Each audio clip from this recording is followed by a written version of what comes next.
مسلمان جب سے ہدایت و جہاد کے راستے سے دور ہوئے تو غلامی اور ذلت ان کا مقدر بن گئی۔ ہمارا تابناک ماضی ہماری پہچان ہے۔ تاریخ اسلام میں خلفائے راشدین کے بعد بہت سے مجاہد سلاطین گزرے جو بہت مشہور ہیں، جنہوں نے صلیبیوں کے دانت کھٹے کر دیے۔ انہوں میں سلطان صلاح الدین ایوبی، سلطان نور الدین زنگی وغیرہ شامل ہیں۔ ایک ایسے عظیم مجاہد جن کا نام بہت کم لوگ جانتے ہیں، جنہوں نے مسلمانوں کی آزادی کی جدوجہد کے لیے جہاد کا راستہ اپنایا اور بہت سی قربانیاں دی، اور اس طرح مسلمانوں کے لیے ایک روشن دور کا آغاز ہوا۔ خلافت عباسیہ کا خاتمہ ہو چکا تھا۔ اس وقت تمام ترک قبیلوں کی صورت میں رہتے تھے۔ یہ تمام قبیلے خانہ بدوش تھے۔ یہ سفر کرتے اور جہاں سرسبز علاقہ دیکھتے وہاں پر آباد ہو جاتے۔ ان میں ایک کائی قبیلہ تھا جو افراد کے لحاظ سے کافی مضبوط اور طاقتور تھا۔ سلیمان شاہ کائی قبیلے کے سردار تھے جو سچے مسلمان، نڈر اور رحم دل انسان تھے۔ ان کے مقاصد میں اسلام کی اشاعت اور انصاف کا بول بالا کرنا تھا، کیونکہ یہی وہ وقت تھا جب مسلمان ہر جگہ کمزوری کا شکار تھے۔ منگول ہلاکو خان کے سربراہی میں بڑھتے چلے آ رہے تھے اور خلافت عباسیہ کے بعد سلجوق سلطنت ان کی منزل تھی۔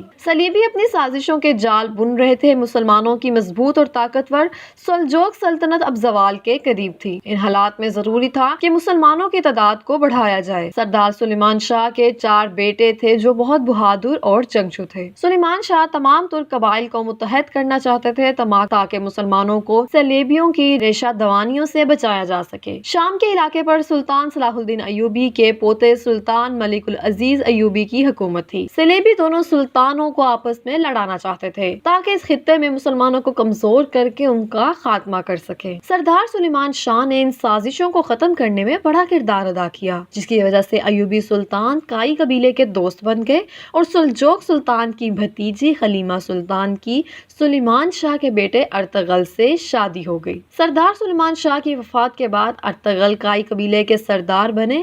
وہ بہت ذہین اور بہترین جنگجو تھے۔ جہادی سوچ ورثہ میں ملی تھی۔ انہوں نے سردار بننے کے بعد صلیبیوں کا ڈٹ کر مقابلہ کیا، ان کی سازشوں کو ناکام کیا اور ان کے مشہور قلعے کارا چہسار کو فتح کیا۔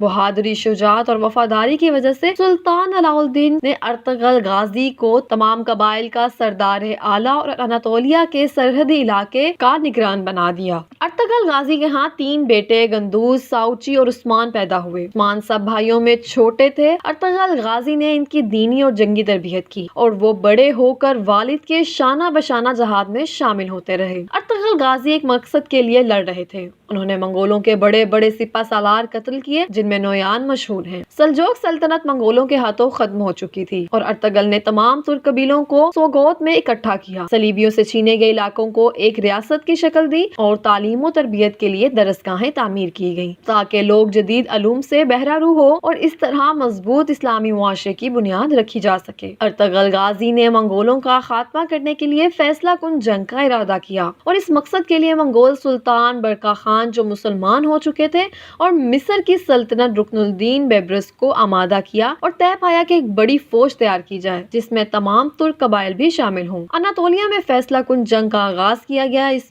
جنگ میں منگولوں کو عبرتناک شکست ہوئی اور مسلمان فتح یاب۔ شکست کے غم کی وجہ سے چند ماہ کے بعد ہلاکو خان مر گیا۔ غازی ارطغرل صلیبی اور منگولوں کو اس علاقے سے نکالنے میں کامیاب ہو گئے۔ سوگوت اب ایک ریاست بن چکی تھی۔ غازی ارطغرل کی وفات کے بعد ان کے چھوٹے بیٹے عثمان کائی قبیلہ کے سردار بنے اور ریاست کو مضبوط کرتے رہے۔ وہ اب ریاست سوگوت کے سلطان کہلائے جاتے تھے۔ 1299 میں خلافت قائم کی گئی جو خلافت عثمانیہ کے نام سے مشہور ہوئی۔ سلطان عثمان غازی اپنے والد غازی ارطغرل کی طرح دلیر اور باصلاحیت مجاہد تھے۔ انہوں نے اس خلافت کو مضبوط کیا۔ غازی ارطغرل کی اولاد سے سلطنت عثمانیہ کے 7ویں سلطان محمد ثانی، جنہوں نے قسطنطینیہ کو فتح کیا اور نبی صلی اللہ علیہ وآلہ وسلم کی بشارت کے حقدار ٹھہرے اور سلطان محمد الفاتح کے نام سے مشہور ہوئے۔ اپنے عروج کے زمانے میں 16ویں 17ویں صدی یہ سلطنت 3 بر اعظموں پر پھیلی ہوئی تھی اور جنوب مشرقی یورپ، مشرق وسطیٰ اور شمالی افریقہ کا بیشتر حصہ